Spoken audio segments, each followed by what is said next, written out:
Hello, faithful, and welcome to another episode of Heaven's Metal Streaming Radio here on YouTube. I'm your host, Keven Crothers. Another episode in our Classic Albums in Review series. Today, we're going to 1988. Where, of course, we're talking about Sacred Warrior and their debut, Rebellion. Released originally in 1988 on Intense Records, before Intense Records was bought by Frontline. This album came out at the same time as another classic album that we will get to in the future, and that's the debut album from Vengeance, which is Human Sacrifice. But this album was, I had never heard of Sacred Warrior before this release. And at the time, for me, it was kind of, okay. And I know a lot of people are going to go, what? And I'm like, yeah, it didn't feel heavy to me. I wanted thrash metal. I wanted speed metal. And the album itself, to me, initially, the guitars weren't loud enough. They weren't heavy enough. And needless to say, after some time, I came around to the error, and recognized the error of my ways.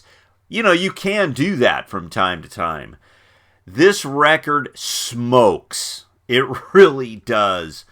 Was re-released about 10 years ago by the ill-fated Intense Millennium reissue series, and new artwork. There was a remaster done. Another authorized remaster has been done also over at Retroactive Records, which I don't have. But this album itself, it fits in that Queensryche, Fate's Warning. Some people say Iron Maiden. I don't hear Iron Maiden when I hear Sacred Warrior. And I don't even hear a lot of super proggy type stuff. I hear heavy, melodic. There are some prog elements perhaps. But, the songs on this record aren't, particularly long. Most prog songs, even back in 1988, were a lot longer than what you have here.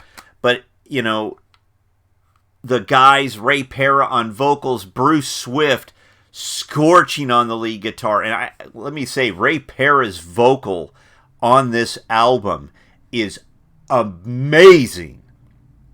Simply amazing. Steve Watkins delivers solid bass lines. Tony Velasquez's drums. Talk about underrated and unappreciated. Whenever we talk about greatest, best drummers in Christian rock, metal, whatever, Tony, could definitely rank, just like Bruce. All of these guys, top flight, top notch musicians all the way around. And of course, Rick Macias, may he rest in peace, gone home to be with the Lord. He provided keyboards on this album. And even though there are keyboards on this album, they don't overshadow everything. Sometimes you get those key parts where in a lot of times it's like, wait a minute, what happened to everything else? Sacred Warrior didn't do that. Rick's keys were there. You could hear them, but they didn't dominate. They didn't overtake everything. They were a texture. They were something that added to it. Of course, the ballad, He Died.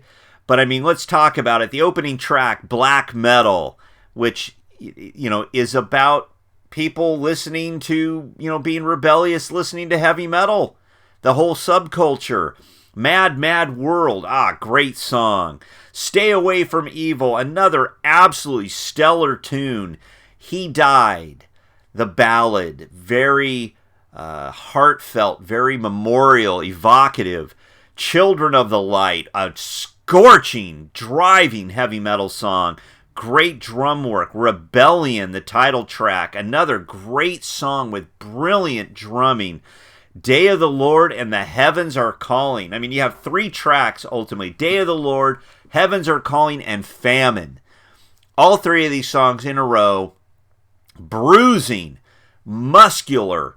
The Heavens Are Calling. I wish we could get a rework of that song, because I think the guitar, Bruce's guitar throughout this, he's a phenomenal guitar player.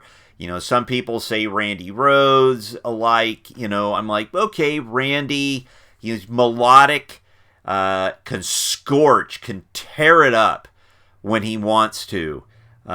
Extremely driven.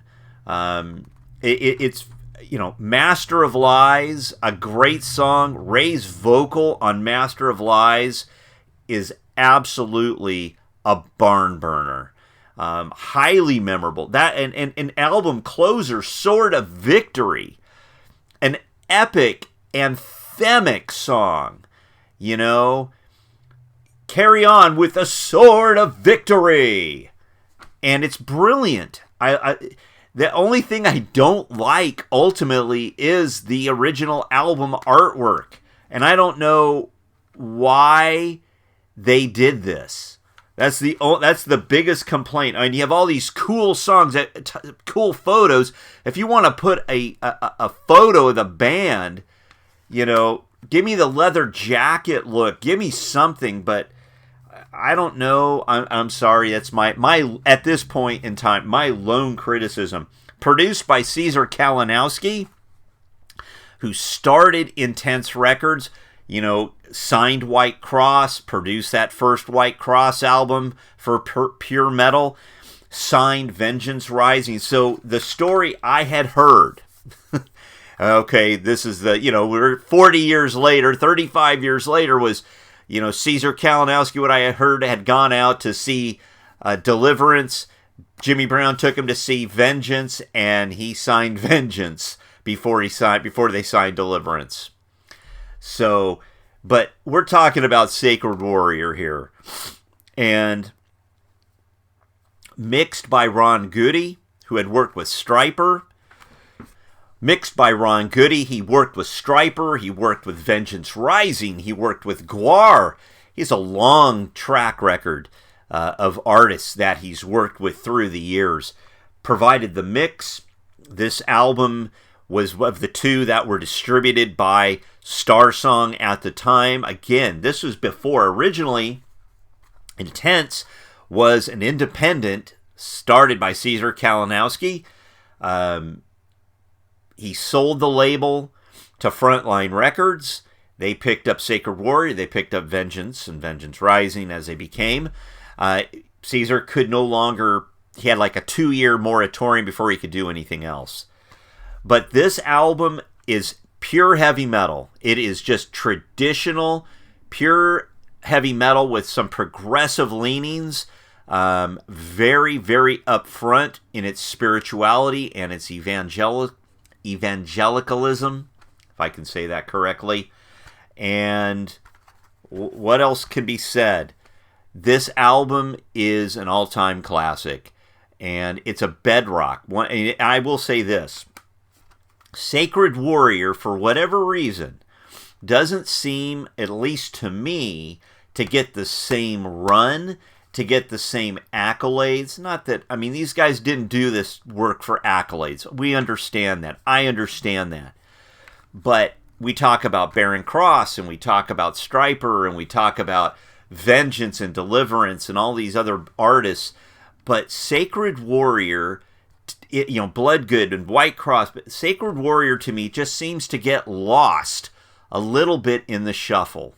And I'm not exactly sure why that is. Perhaps because, they have been relatively inactive. They released, Rebellion, Master's Command, Wicked Generation, Obsessions. There was a Greatest Hits that Frontline put out. Then they did a reunion CD that I believe was done Also, it was recorded at Cornerstone. Then they did a new album about 8 or 9 years, 10 years ago now, with a different singer. The guy, oh gosh, I just dropped his name. He sang for The Sacrificed, Eli Princeton, and Ray wasn't in the band for that record. There was a reunion that Ray came back, and I just think, Distance. We're waiting for new Sacred Warrior material, and based on what I see on their website, they have a new singer, so hopefully we'll get, give us an EP, guys. Give us 5 songs, 6 songs, of course a full album, but give us an EP. Give us something to wet our whistle, as it were.